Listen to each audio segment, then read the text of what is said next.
कि अगर इस तरह टेबल फॉर्म में वेरिएबल्स और फ्रीक्वेंसी दी हुई हो तो उसका मीन कैसे निकालते हैं, जस्ट हम लोग ने आप लोग पीछे वीडियो में देख सकते हैं। और इसके बाद फिर अब हम लोग जब जैसे सारे वैल्यूज दिए हुए हैं तो उसमें कोई फ्रीक्वेंसी वेरिएबल में आ गया जो अननोन वैल्यू आ गया, तो उसकी वैल्यू कैसे निकालते हैं तो इसके बारे में हम लोग सॉल्यूशन पढ़ेंगे। ठीक है, ये आर.एस. अग्रवाल का एक्सरसाइज 18B का क्वेश्चन नंबर 7 का सॉल्यूशन है। ठीक है, तो यहाँ पे मैंने क्वेश्चन लिख दिया है कि ये जो भी वेरिएबल्स है 10, 50, 20, 25 एंड 30, उसका जो फ्रीक्वेंसी है या 5 वो दिया है 6, 15 का 8, 20 का P। देखिए यही वेरिएबल्स है, इसकी वैल्यू निकालिए। ठीक है, नॉन वैल्यू है। और 25 का 10, 30 का 6। तो क्वेश्चन कह रहा है कि उसका मीन दिया हुआ है 20.2, तो हमें P की जो फ्रीक्वेंसी में P है जिसका अननोन वैल्यू है, जिसका वैल्यू नहीं पता, उसी की वैल्यू भी फाइंड आउट करनी है। तो इसको कैसे निकालते हैं, प्रोसेसिंग तो सेम होगा, पुराना वाला प्रोसेसिंग हुआ। तो सबसे पहले हम क्या करेंगे, इसको इस तरह के टेबल में बनाएंगे। ठीक, तो यहाँ पे हम लोग क्या लिख देंगे, वेरिएबल। ओके, पहले की तरह लिखेंगे, इसमें कोई अलग कुछ करना नहीं है। वेरिएबल xi माना गया है और फ्रीक्वेंसी इसको fi माना गया है। ठीक है, और यहाँ पे आप जानते हैं कि xi इंटू fi करना। ठीक है, तो उसको मैं वैल्यू लिख देता हूँ पहले। 30 तक वैल्यू दी है वेरिएबल्स की, उसका फ्रीक्वेंसी इसकी दी है 6, 8, P, 10, 6। तो अब आप लोग को पता ही हो गया होगा पहले सेक्शन का वीडियो देखकर कि हम क्या करते हैं, xi fi का मल्टीप्लाई करते हैं। तो कितना आएगा, 10 into 6 is equal to 60, 15 into 8 is equal to 120। Okay, multiply करेंगे कितना आएगा। अब 20 इंटू पी, यहाँ वेरिएबल का मल्टीप्लाई करें तो 20p आएगा। ठीक है, ये तो क्लियर हो गया, 20p आएगा। अब 25 इंटू 10 मीन्स 250 आएगा। अब 30 इंटू 6 जो आएगा 180 आएगा। ठीक, अब हमारा नेक्स्ट काम क्या होता है, पता होगा इसका समेशन, समेशन मीन्स सिग्मा लगाते हैं और xi इंटू fi करते हैं means sum of all the terms. Clear, उसी तरह फ्रीक्वेंसी का भी सिग्मा लगाते हैं fi, इसमें भी सम ऑफ ऑल द टर्म्स। एक चीज ध्यान देने वाली बात है कि जितने नंबर पहले इनको ऐड कर लेंगे, 8 और 6 14 होगा, 14 और प्लस 24 और 24 और प्लस 6 30, तो 30 हो गया। और प्लस ये जो p है ना, प्लस के साथ, क्योंकि वेरिएबल को जब भी हम ऐड करते हैं तो उसके साथ तो जो साइन रहता है उसी साइन के साथ आता है। ठीक, इसी तरह से प्रोसेस यहाँ करेंगे, यहाँ इसको हम छोड़ देंगे। सबसे पहले हम जितने भी नंबर है उनको कैलकुलेट करेंगे। ठीक है, इसको अगर चाहे हम डायरेक्ट भी कर सकते हैं, 120 और 60, 180, 180 50, 230, 230 में फिर 200 जोड़ेंगे, 430, 430 में 80 जोड़ेंगे, 510, 510 में 100 जोड़ेंगे, 610। ठीक है, तो 610 और प्लस 20p है, इसको आराम से रहने देंगे। अब हमारा नेक्स्ट काम क्या होता है, फार्मूले का यूज करना।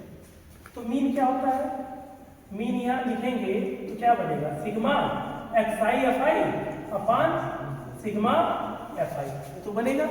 अब यहाँ मीन की वैल्यू देखिए, यहाँ पे एकदम साफ लिखा हुआ है 20.2, तो 20.2 is equal to sigma fi से क्या है 610 प्लस 20p और ये 5 कितना है 30 और प्लस p।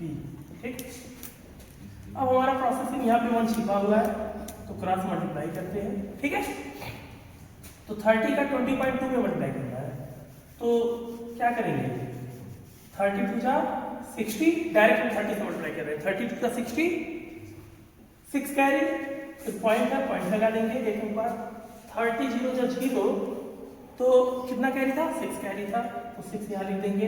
तो 32 जा अगेन 60, यहाँ पे 60 मतलब 696 आ गया। ठीक है, और फिर प्लस 20p मतलब बारी बारी दोनों तरफ को अप्लाई करेंगे ना, 30 का इसमें फिर p का भी इसमें, फिर इसी तरह से यहाँ तो 1 है तो कोई चेंज नहीं करना पड़ेगा, आ जाएगा। अब नेक्स्ट का हमारा क्या है, ये देखिए ये क्या है 20.2p होगा ना, 20.2p। ठीक है, अच्छा 20.2p मैक्सिमम है और 20p मिनिमम है, तो क्या है ये प्लस में, तो इसको हम इधर ट्रांसपोज करेंगे। ठीक है, क्या हो जाएगा 20.2p माइनस 20p। क्लियर? अब यहाँ से क्या करेंगे 610 और माइनस 606। क्यों? क्योंकि पॉइंट के बाद 0 का कोई वैल्यू नहीं होता, कोई नंबर नहीं है, इसलिए इसको हटा दिए, रिमूव कर दिए, तो 606 हो गया। ठीक, अब चलिए बताइए 20.2 कैसे, सीधा 20 घटा देंगे तो 0.2 बचेगा ना। 20.2 तो 20 में से 20 माइनस कर दीजिए, 0 हो गया, तो 0.2 ही तो बचेगा। It means 0.2p is equal to, ये कितना आएगा 610 में से 606 माइनस करेंगे, ये टोटल हो जाएगा आपका। ठीक, अब हम क्या करते हैं, p इज इक्वल टू, क्योंकि ये मल्टीप्लाई के साथ होता है तो उधर जाके क्या होगा, डिवाइड होगा, तो 0.2 से डिवाइड करेंगे। अब एक काम और करेंगे, क्योंकि 0.2 से डिवाइड करना इतना आसान नहीं है, तो हम इसको क्या करेंगे, पॉइंट को हटाएंगे, तो इसका प्लेस वैल्यू क्या है 10 है, तो यहाँ 10 का मल्टीप्लाई करेंगे। ठीक, अब पॉइंट रिमूव हो गया, डेसिमल रिमूव हो गया, ये क्या आ गया 40 और पार्ट 2 आ गया। 40 और पार्ट 2 को डिवाइड करेंगे, ये हो गया 20। इट मीन्स p की वैल्यू क्या आ गई 20। ये आप लोग का वेरिएबल का वैल्यू कैसे निकाला जाता है, इसका कंप्लीट सॉल्यूशन है। ठीक है, तो इस तरह से और बहुत सारे क्वेश्चंस दिए होंगे 11 सवाल में, कहीं f दिया होगा, कहीं b दिया होगा, कहीं p दिया होगा, कहीं कुछ भी मतलब वेरिएबल दिए होंगे, A to Z के कोई भी अल्फाबेटिकल लेटर दिए होंगे, उसकी वैल्यू निकालने के लिए कहेगा, और क्या करेगा, जो मीन है इसका वैल्यू दिया रहेगा, तब उससे हम क्या करेंगे, वैल्यू किसी भी वेरिएबल का निकाल सकते हैं by using this principle. Clear?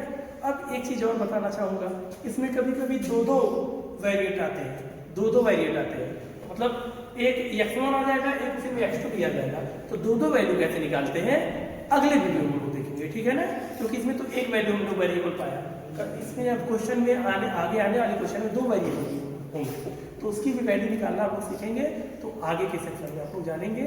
तब तक के लिए इस तरह के क्वेश्चन को आप लोग सॉल्व कीजिए। Good day, have a nice day, thank you.